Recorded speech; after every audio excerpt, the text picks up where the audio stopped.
본 방송에서 제공하는 투자 정보는 투자 판단에 대한 조언입니다. 방송에서 제공하는 주식의 가치, 가격 상승 및 가격 하락에 대해서는 방송사에서 보장하지 않습니다.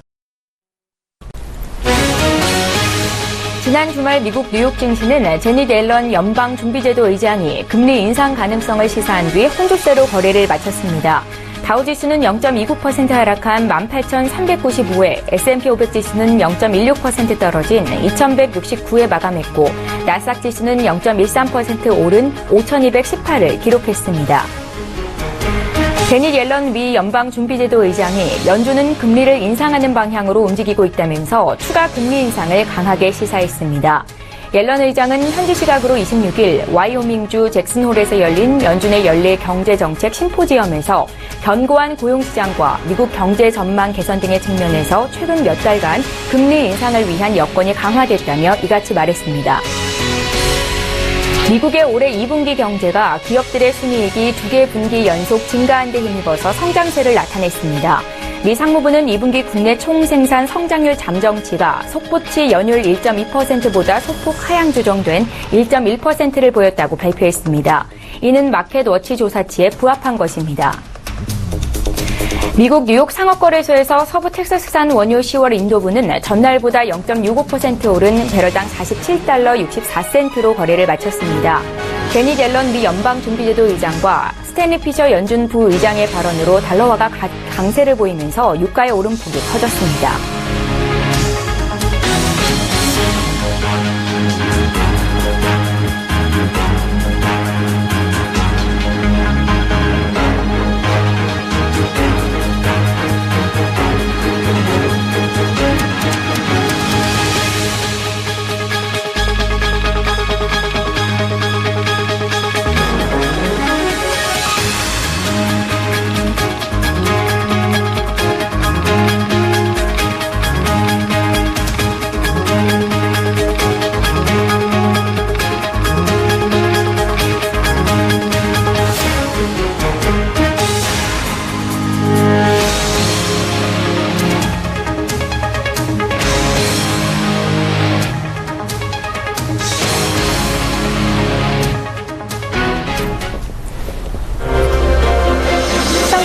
안녕하십니까. 출발 증시와이드 1부 진행의 최은정입니다. 지난 주말 미국 뉴욕 증시는 혼조세를 보였습니다. 다우지수가 0.29% 하락한 반면 나스닥 지수는 0.13% 올랐는데요. 제닛 옐런 미 연준 의장이 잭슨홀 연설에서 연내 기준금리 인상을 시사한 것은 악재였지만 미국 경제 상황에 대해서 긍정적인 평가를 내놓은 것은 호재로 작용했습니다. 자, 잭슨홀 미팅을 앞두고 거래가 한산했던 지난주 금요일 국내 시장은 약세를 보였는데요. 코스피는 사흘 연속 내리면서 2037포인트로 거래를 마쳤습니다. 외국인 투자자들이 사흘째 순매도로 일관하자 지수도 사흘째 하락세를 이어갔는데요. 거래량 역시 사흘째 2억 주대로 투자자들의 관망세가 짙었습니다. 자, 미 연준 의장이 금리 인상 시사 발언을 했던 것이 이번 주에 국내 증시에 어떤 영향이 있을지 귀추가 주목되고 있는데요. 오늘 8월 29일 월요일입니다. 오늘도 역시 글로벌 이슈 정리하고 장 대응 전략까지 짜보겠습니다. 자, 출발 증시와이드 1부 본격적으로 출발합니다.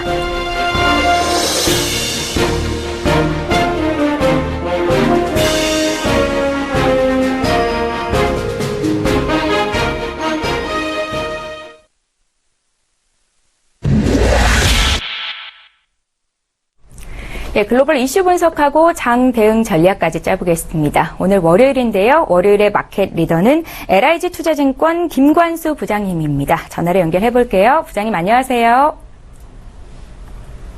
네, 안녕하세요. 예, 현재 전화 연결이 고르지 않은 것 같은데요. 지난주 주말에 뉴욕 증시는 혼조세로 거래를 마쳤었습니다. 다우가 약세였고 나스닥은 반면에 0.13% 상승세를 보였었는데요. 미국 옐런 의장이 연례 경제정책회의에서 견고한 고용과 낙관적인 경제 전망 개선을 이유로 연내 금리 인상 가능성을 내비쳤는데 이것이 호재로 작용이 되면서 나스닥 지수 정도는 오름폭을 이어갔던 것으로 나타나고 있습니다.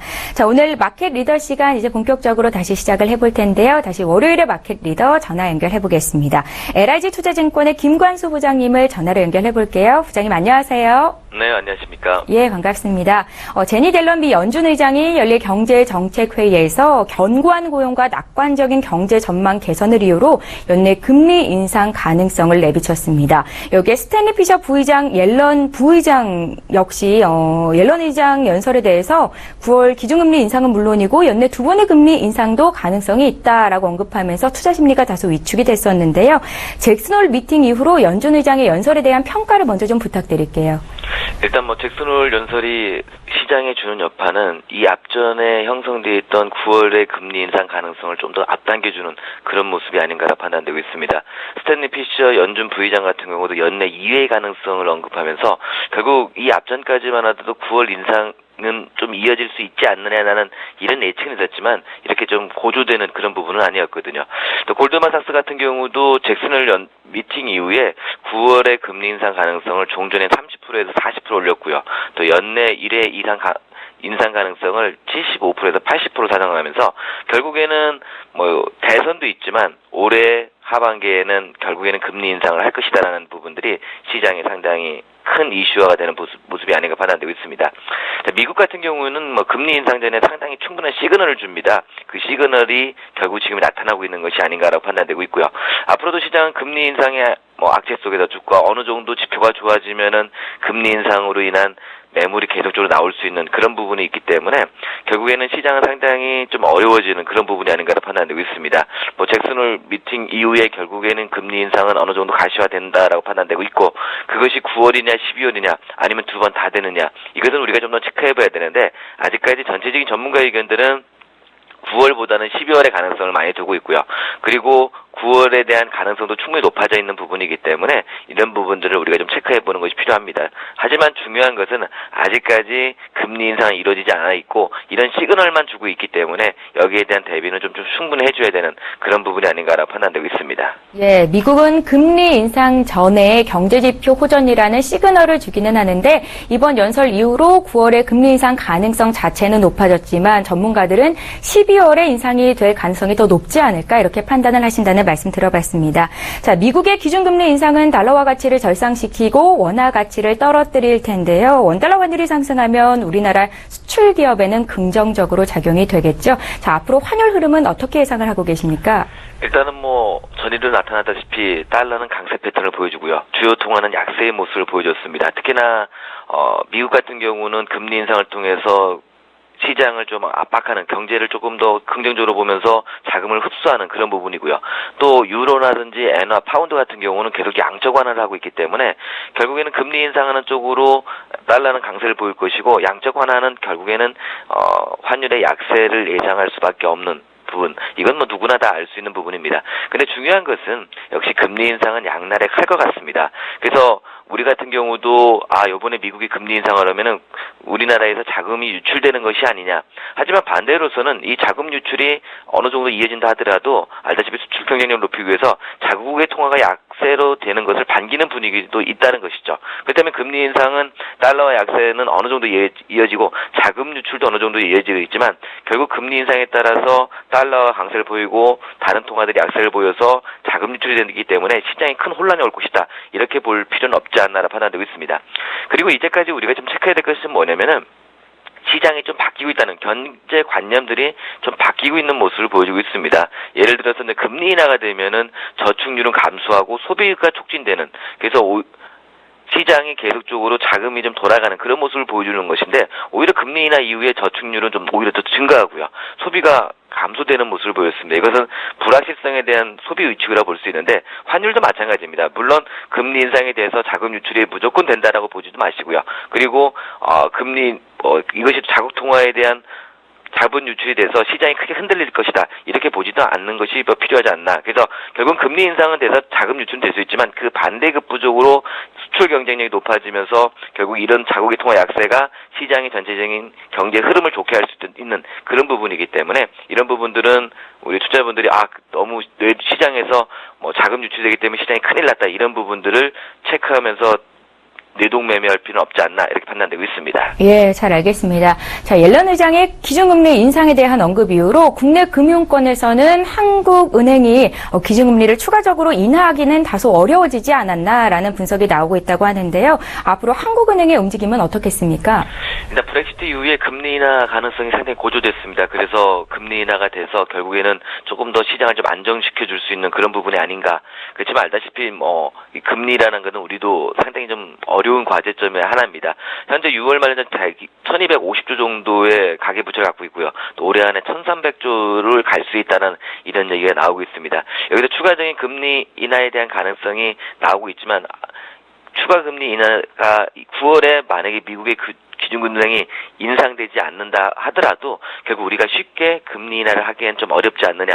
그리고 시장에서 금리 인하 효과가 단순하게 경제의 부흥을 이끌어주는 그런 모습을 계속적으로 보여주지 못했다는 점도 결국에는 시장에서 나타나는 금리 인하에 대한 부분들은 조금 더 수그러드는 그런 모습이 아닌가 판단되고 있습니다. 그래서 일단은 금리는 더 이상 추가 인하에 대한 부분들은 크진 않을 것으로 보이고 있고요. 특히나 9월에 미국의 금리 인상 조치가 이어진다면 여기에 대고 우리가 금리를 인하할 수 있느냐 이 부분도 문제가 될 수 있기 때문에 결국에는 금리 인하의 조치는 어느 정도 물 건너갈 것이고 대신에 추경적으로 많은 이 포커스를 맞춰줄 가능성이 높기 때문에 금리 인하보다는 정부에서 이어지는 추경 예산에 좀 포커스를 맞추는 것이 필요하지 않나 이렇게 판단되고 있습니다. 예, 당분간 한국은행은 금리를 동결할 가능성이 크다는 말씀이신 것 같습니다.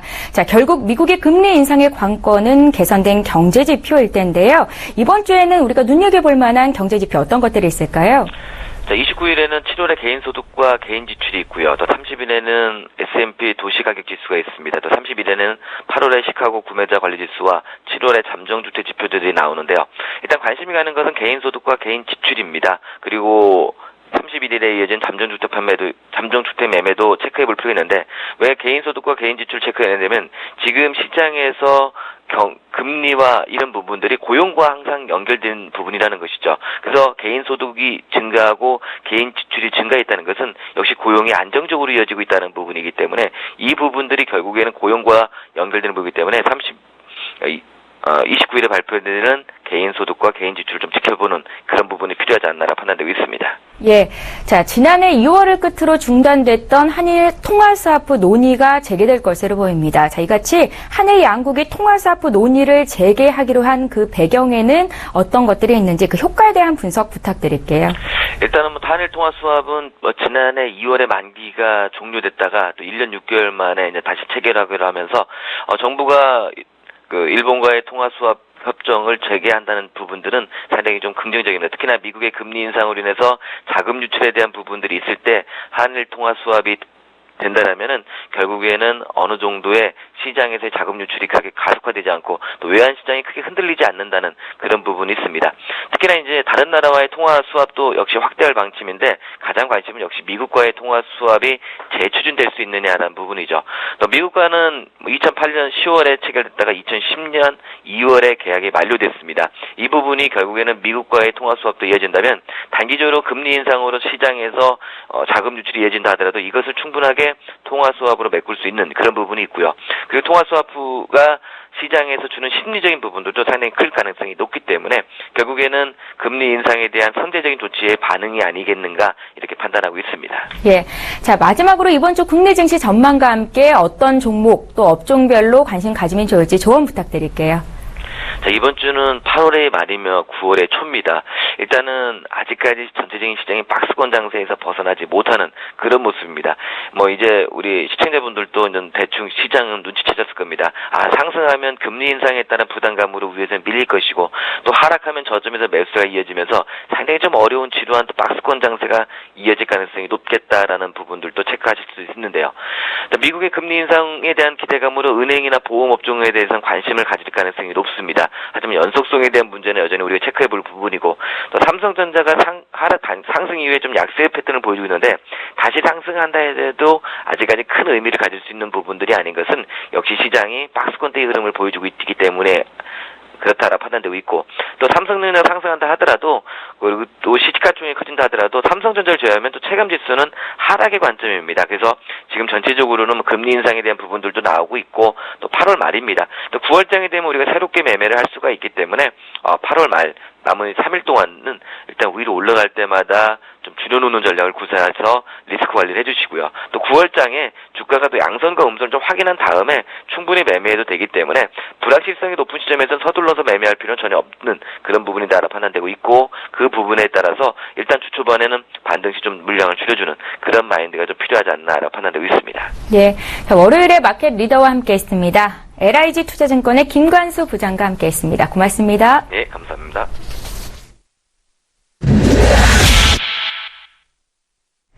네, 국내외 시장 쟁점을 이슈 리더들을 통해서 들어보는 이슈 리더 시간입니다. 오늘의 주제부터 화면으로 먼저 만나보시죠. 자, 옐런 의장이 지난 26일에 잭슨홀 연설을 통해서 미국의 기준금리 가능성을 언급했습니다. 자, 연설 핵심 내용과 함께 향후 금리 인상에 대한 전문가의 의견을 들어볼 거고요. 이어서 두 번째 이슈 봐드리겠습니다.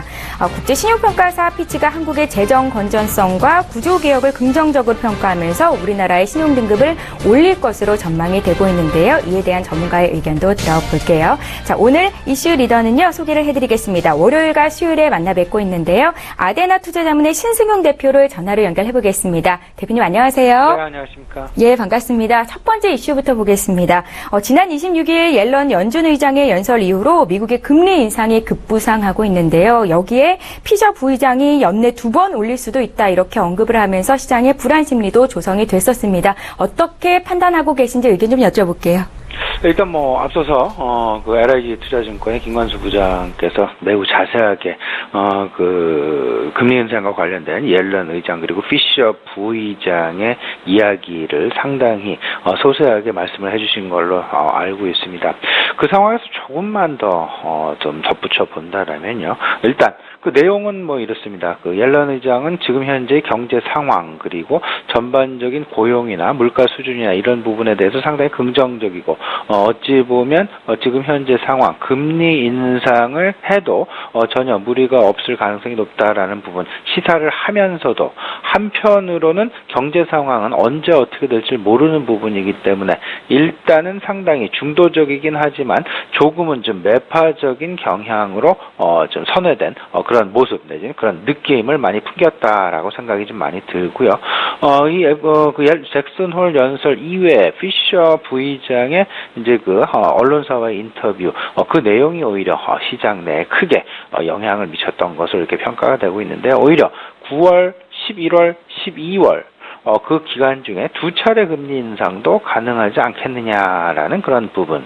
이때까지 우리 시장 내에서의 어떤 그 시나리오 부분, 어찌 보면 9월 또는 12월 중에 한 번이 아니겠느냐, 아니면 그게 과연 12월이겠느냐 9월이겠느냐. 오히려 시장은 9월 가능성보다는 12월의 가능성을 높여놨었는데 오히려 9월도 가능하고 12월도 가능할 수도 있다. 근데 저는 이렇게 생각을 하고 있습니다. 그 내용을 우리가 상당 부분 이제 심도 깊게 고민을 좀 해봐야 되겠습니다만은, 저는 오히려 연준 의장, 연준 총재, 연준 부총재들의 어찌 보면 시장과의 소통을 상당 부분 공격적으로 지금 진행하고 있는 것이 아닌가라는 그런 생각을 해봤습니다. 오히려 시장의 충격을 최소화하기 위해서, 아니면 지금 현재 상황에서 시장의 반응을 좀 살펴보면서 시장의 반응을 살펴보기 위한 어떤 그 발언들, 이런 부분들 오히려 시장과의 소통을 강화하는 그런 수순을 밟고 있다라는 것. 이러면서 오히려 혹시나 이제 그 금리 인상을 두 차례 하건 한 차례 하건 시장은 상당 부분 미리 어느 정도 좀 준비를 해놓고 있는 그런 상황을 만들어 갈 것이고, 그렇다라면 시장으로의 어떤 그 영향력 내지는 시장으로의 쇼크 이런 부분은 상당 부분 제한적으로 작용을 할 가능성이 클 것이다라는 것. 이런 전반적인 부분들을 좀 고려를 해본다면 시장 일단은 점진적인 어떤 그 제한적인 어떤 관망 양상 그리고 큰 그림에서 박스권을 크게 이탈하는 그런 상황들은 상당 부분 어려울 것이다. 위로든 아래로든 어쨌든 시장은 좁은 박스권을 지킬 그럴 가능성이 상당 부분 높지 않겠느냐라는 것. 그리고 또 한 가지 있죠. FOMC와 ECB 그리고 JOB 일본의 중앙은행과 유럽의 중앙은행 그리고 미국의 중앙은행 지금 전반적으로 그 같은 어떤 그 상호 서로 간의 움직임을 예의주시하고 있다라는 그런 부분들 어느 누가 먼저 치고 나가기에는 상당 부분 어려운 그런 부분들이 지금 현재 시장 내에서 생기고 있기 때문에 이런 부분들이 가장 민감하게 나타나는 부분이 결국 환율 시장이 되겠죠. FOMC는 금리 인상의 방향, ECB는 금리 인하 추가적인 지금 뭐 ECB나 BOJ는 마이너스 금리를 쓰고 있지 않습니까?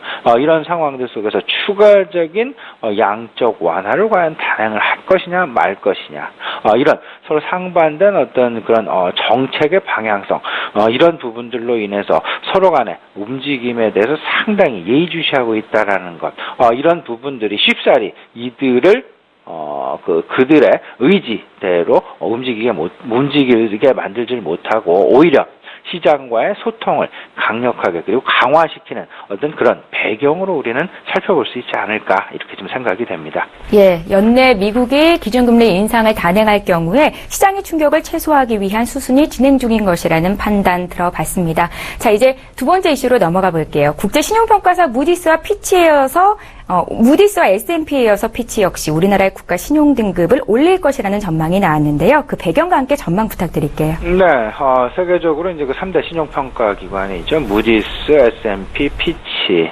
무디스는 이미 지난 2015년 12월에 우리나라에 대한 신용 등급을 AA3에서 AA2로 한 단계 신용 등급을 상향 조정시킨 바 있었고요. S&P 얼마 전이었습니다. 지지난주였죠. 8월 초 AA-에서 AA로 신용 등급을 또 한 차례 올린 바가 있었습니다. 이제 피치는 지난 23일에서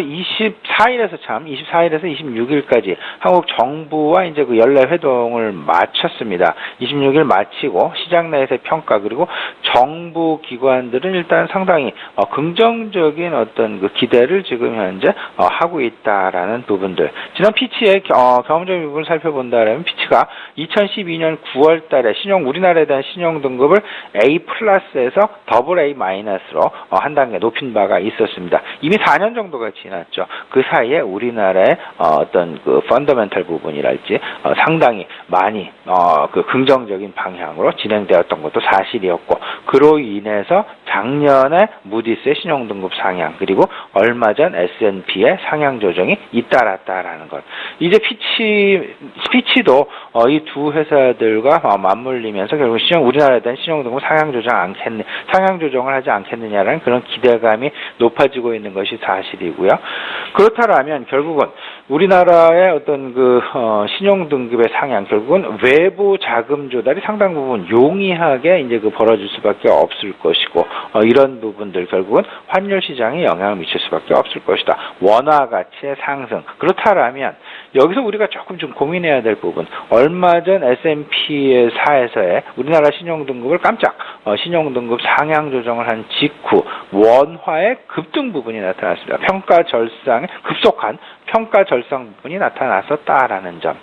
이런 부분들을 좀 생각을 해본다면 일단 원화 다소간 아무리 달러가 강세로 진행이 된다 하더라도 금리 이슈와 함께 달러로 진행이 되더라 하더라도 원화 가치도 아마도 급격한 원화 가치의 급락 하락 부분은 좀 찾아보기 어렵지 않겠느냐. 오히려 좀 중도적인 관점에서 원화 가치 내지는 환율 시장의 변동성은 분명히 있을 수 있겠지만 우리나라 원화 가치 면에서는 오히려 상당히 안정적인 방향성을 걸어갈 그럴 가능성이 높을 것이다라는 것. 이 부분을 왜 말씀을 드리냐면요. 일단 외국인들의 수급이 급격하게 축소되거나 위축되는 그런 부분을 중장기적으로 우리가 어찌 보면 방어할 수 있는 버팀목을 계속해서 만들어갈 수 있다라는 부분에서 생각을 해본다라면 상당히 긍정적으로 우리가 이 부분을 평가해야 될 것이다라는 것 말씀드리고 싶습니다. 네, 국제신용평가사 피치 역시 우리나라의 국가 신용등급을 상향 조정할 가능성이 있는데요. 전문가께 시장에는 어떤 긍정적인 영향이 있을지 말씀을 들어봤습니다.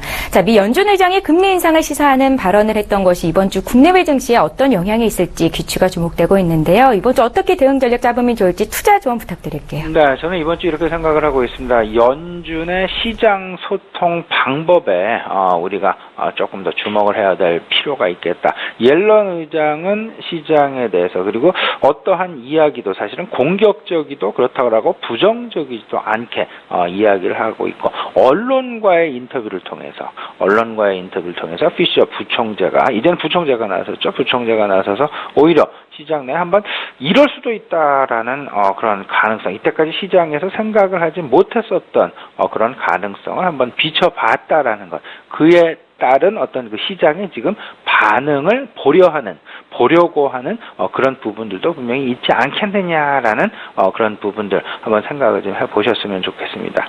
하지만 일단 시장은 상당히 어찌 보면 눈치 보기 장세로 이번 주 내내 진행될 가능성이 크지 않겠느냐라는 부분.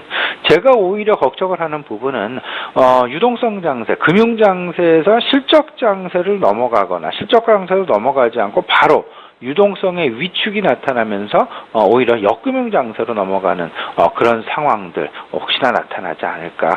사실상 유동성 장세에서 지금 현재 어찌 보면 제한적인 실적 장세를 우리가 맞이할 수도 있겠다라는 그런 부분들. 제한적인 실적 장세란 결국에는 그 시총 대형주 중심의 실적 장세가 펼쳐질 가능성이 크지 않겠느냐라는 부분 꼭 좀 염두에 보시면서요. 지난주에 한번 이런 말씀을 드렸었죠. 옐런 의장이 FOMC와 관련해서 금리 지속, 지금 현재 금리 이슈가 좀 축소되는 그런 방향이 아니면 금리 이슈가 강화되는 그런 방향이냐, 이 두 관점에 따른 부분 말씀을 좀 드렸었는데요. 지금 현재 시나리오 중에 한 가지는 금리 이슈가 강화되는 쪽으로 지금 현재 진행이 될 가능성이 있을 것이다라는 것. 그렇다라면 우리는 철저하게 밸류에이션의 관점을 유지해야 될 것이다. 밸류에이션상 어찌 보면 지금 고성장, 고평가주 쪽보다는 상대적으로 밸류에이션 쪽으로 가격적으로 조금 좀 편안한 업종, 편안한 종목에 집중하는 것이 긍정적이지 않겠느냐라는 부분. 그렇지만 여기서 특히나 하지만 중소형 종목 쪽으로 종목별 확산이 아니라 오히려 대형주 쪽으로 매기 집중이 강화될 가능성이 있을 것이다라는 것. 하지만 이 부분도 또 좀 더 생각을 해본다면 삼성전자로의 집중 현상이 일단은 좀 완화될 가능성이 클 것이다라는 쪽에 무게중심을 두시고요. 전반적인 경기민감 대형주들의 순환매 양상을 생각을 해보시면 어떨까 싶습니다. 예, 월요일에 이슈 리더와 함께했습니다. 아데나 투자자문의 신승용 대표였습니다. 잘 들었습니다. 네, 감사합니다.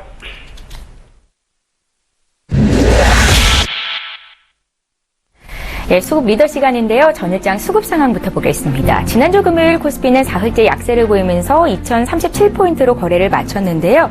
기관이 1905억 원 매수 우위를 보였지만 외국인이 사흘째 매도세를 기록하고 있습니다. 1296억 원 팔았고요. 개인 역시 613억 원 매도 우위를 기록했습니다.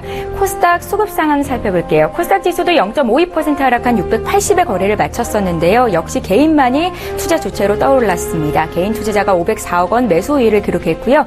기관과 외국인은 각각 340억 원, 83억 원 매도 우위를 기록했습니다. 자, 이어서 전 거래일자 기준으로 거래소 내에서 외국인과 기관이 어떤 종목을 샀는지 쇼핑 종목 확인해드리겠습니다. 자, 최근 들어서 SK 하이닉스의 흐름세가 좋습니다. 지난 금요일장에서도 2.4% 오름세를 보였는데요. 외국인들은 SK 하이닉스, 네이버, 신세계, 현대산업순으로 순매수한 것으로 집계가 됐고요. 기관은 삼성전자, 현대모비스, LG화학, 또 삼성생명, 현대차까지 자동차주에 대한 관심도 보였습니다. 자, 이어서 코스닥 쪽 상황 살펴봅니다. 외국인 투자자들은 서현전자, 셀트리온, 원익 IPS, 유진테크, SFA 순으로 순매수했고요. 기관은 컴투스, 비웍스, 이녹스, ST팜, 또 SKC, 코오롱 PI까지 순매수한 것으로 집계가 됐습니다. 예, 이제 오늘 수급 특징주 살펴볼 텐데요. 오늘은 월요일이네요. HMC 투자증권의 최희승 차장님을 전화로 연결해 보겠습니다. 차장님 안녕하세요. 네, 안녕하십니까. 예, 지난주 금요일장 수급 특징주를 분석해 보고 싶은데 거래소 내에서는 어떤 종목이 눈에 띄셨습니까? 네, 아무래도 뭐 SK 하이닉스가 좀 가장 좀 눈에 띄지 않았나 싶고요. SK 하이닉스 같은 경우에는 지금 뭐 업계 상황을 좀 말씀드리면 이제 갤럭시 노트 7이나 아이폰 7이 지금 상당히 좀 호평을 받고 있는 상황이기 때문에 관련해서 이제 고용량의 어떤 그 플래시 메모리 업체들에 대한 그 긍정적인 그런 예상이 좀 나오고 있는 상황입니다. 낸드 플래시 메모리 업계도 이제 이런 효과를 좀 지속적으로 볼 것 같은데, 그 솔리드 스테이트 드라이브라고 SSD로 이제 잘 알려져 있죠. 그 낸드 플래시는 이제 그 메모리 한 종류인데요. 그 전원이 꺼진 상태에서도 데이터를 저장할 수 있는 그런 장치다라고 좀 말씀드릴 수 있겠고, 더 나아가서 이제 그 지금 SK 하이닉스 같은 경우에는 그 올해 그 3D 낸드 플래시 그 공장을 완공을 하면서 이제 삼성전자를 이제 바짝 뒤쫓아 갈 계획에 있는 것으로 알고 있습니다. 또 그리고 지금 현재 그 삼성 갤럭시 노트 7 같은 경우에는 아예 뭐 30기가대나 아예 제품이 없고요. 최소 64기가 단일 제품으로 지금 나오고 있는 상황이고, 또 아이폰 7 같은 경우에는 지금 뭐 예상은 지금 거의 밝힌 내용은 256기가짜리 내장 메모리를 장착할 것이라는 또 전망도 나오고 있습니다. 그래서 계속해서 이런 뭐 고용량 플래시 메모리에 대한 수요는 계속해서 늘어날 전망이기 때문에 동사에 상당한 긍정적인 수혜가 예상이 된다, 이렇게 좀 말씀드리고요. 또 3세대 그 3D 낸드 플래시를 이제 올해 안에 SK 하이닉스가 지금 개발을 완료를 해서 삼성전자를 이제 바짝 추격할 계획이 있다고 말씀드렸는데, 또 회사 측에서는 그 2분기에 이미 지금 생산에 들어가 있는 그 2D 구조의 이제 14나노 제품 비중을 계속해서 좀 늘려나가면서 새롭게 이제 3세대 3D 낸드 플래시도 장착할 예정이다, 이렇게 좀 밝히고 있습니다. 그래서 뭐 이런 추세는 뭐 앞으로도 계속해서 이런 수요가 늘어나면서 이런 성장 추세도 계속해서 함께 늘어날 가능성이 있다고 좀 말씀드리고요. 지금 현재 그 고용량 메모리 수요 증가에 따라서 어떤 그 단가도 긍정적으로 이제 상승할 전망이기 때문에 이런 요소까지 겹친다 그러면 올해는 뭐 예상 실적이 전년 대비해서 조금 뭐 하향하는 것으로 지금 알고 있는데, 올해뿐만 아니라 이제 본격적으로 이제 내년부터 그 턴어라운드를 본격화할 것으로 보여지고요. 지금 주가 상황은 이미 이제 올해 하반기 들어서면서부터 지금 주가가 턴어라운드 하고 있는 그런 상황이기 때문에 빠르면은 내년 초부터는 실적이 이제 본격적으로 이제 매출 반영이 되지 않을까 싶습니다. 예, SK 하이닉스가 정고점인 45,000원을 넘어서 5만 원까지 돌파 가능할 것이라고 보고 계신지요? 뭐 5만 원이 아니라 뭐 10만 원도 가능하죠. 예. 지금 현재 완전히 그 패러다임 자체가 이제 3D 낸드라는 방식은 기존에 있었던 메모리가 이제 1층짜리 단독주택이라고 하면은 3D 낸드는 뭐 30층짜리 고층 빌딩이라고 볼 수 있습니다. 그래서 이 적층 효과라는 게 있기 때문에 똑같은 어떤 그 나노 공정에 있어서도 더 많은 용량의 저장 장치를 생산해낼 수 있다라는 기술이기 때문에 뭐 이런 부분들은 앞으로 계속해서 이제 고용량 저장 장치를 요구하는 그런 IT 기기의 수요와 맞물려서 굉장히 고성장을 앞으로 할 가능성이 상당히 높다라고 저는 보고 있기 때문에요.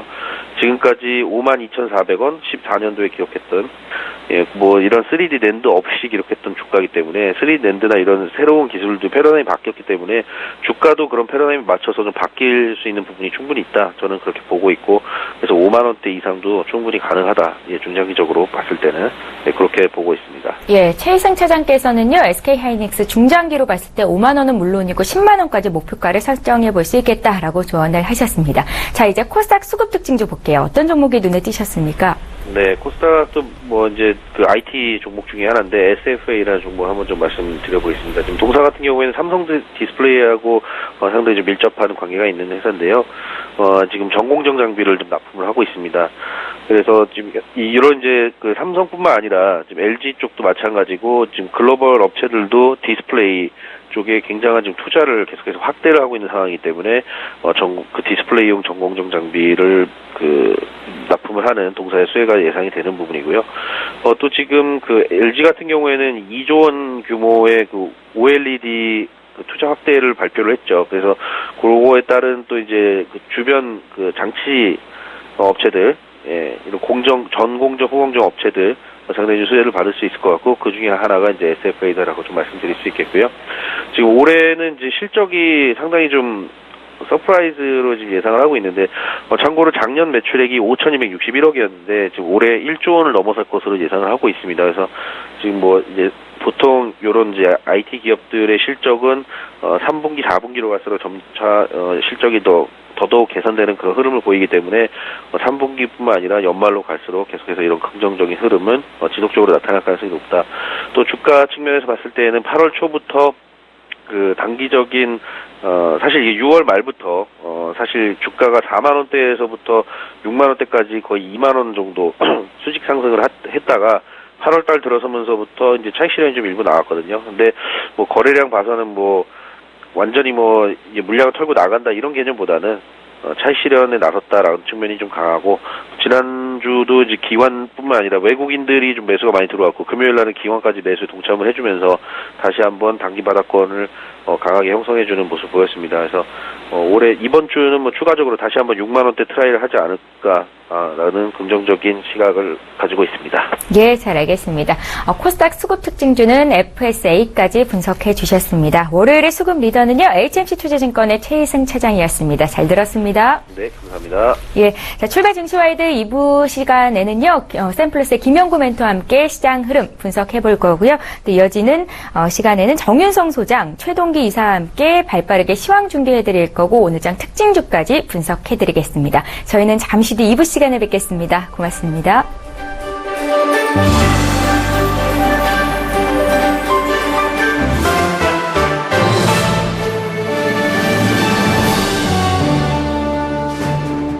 본 방송에서 제공하는 투자 정보는 투자 판단에 대한 조언입니다. 방송에서 제공하는 주식의 가치, 가격 상승 및 가격 하락에 대해서는 방송사에서 보장하지 않습니다.